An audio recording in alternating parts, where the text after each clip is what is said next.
Welcome to The Explainer. Today, we're diving into the story of India's incredible rivers. We're going to trace their paths from the icy peaks of the Himalayas all the way down to the ancient southern plateau.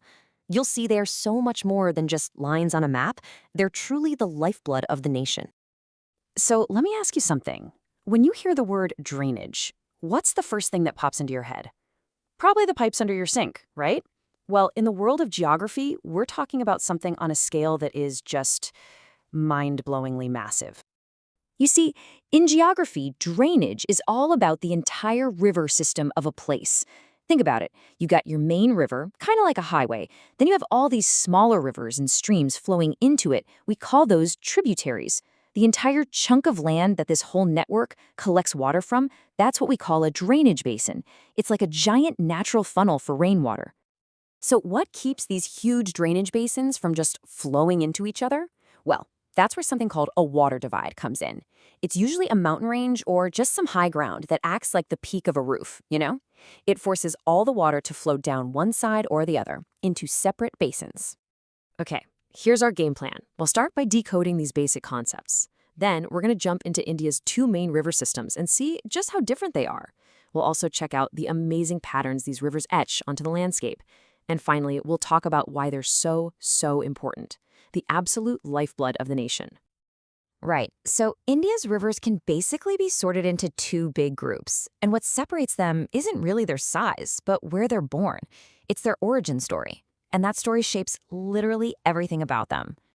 In one corner, you have the mighty Himalayan rivers, born from the snow and glaciers of the world's tallest mountains. And in the other, you have the ancient peninsular rivers, which have been patiently carving their way across the old, weathered plateau of southern India for millions of years. And let me tell you, these two systems could not be more different. It's really a tale of two landscapes, two climates, and two completely distinct ways of behaving. Let's break down exactly what makes them so unique. This table really sums it up perfectly. The Himalayan rivers are what we call perennial. They flow all year round. Why? Because they've got two sources of water, monsoon rains and melting snow. All that constant, powerful flow lets them carve out these incredibly long, deep courses. Now, the peninsular rivers, they pretty much live and die by the monsoon. They can be massive, raging rivers during the rainy season and then shrink to almost nothing in the dry months. And that means their riverbeds are naturally shorter and shallower. Now, here's a really interesting twist where geography bumps right into politics.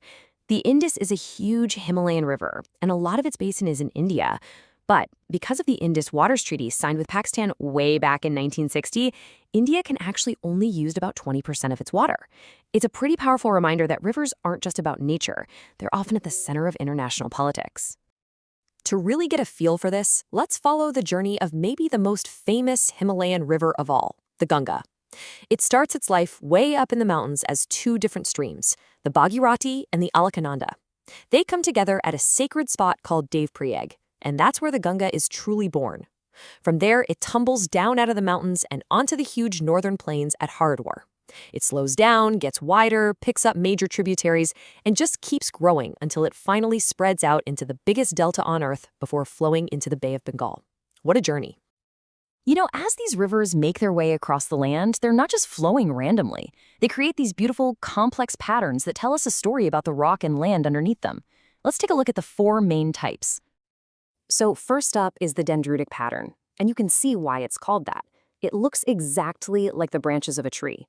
The word dendron is actually Greek for tree.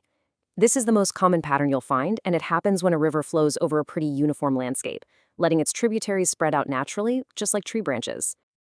Next, we've got the trellis pattern. This one forms in landscapes that are folded, where you have these long parallel ridges of hard rock with softer rock in the valleys between them.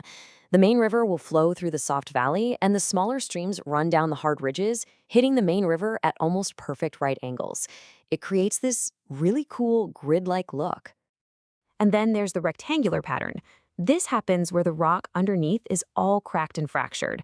The water, of course, takes the easiest path it can find, so it follows all these cracks and faults. The result is a river with a whole series of sharp, almost 90-degree turns. And finally, we have the radial pattern. For this one, I want you to picture a single high point, like a volcano or a big dome-shaped hill. The rivers are going to flow away from that peak in every direction, just like the spokes on a bicycle wheel.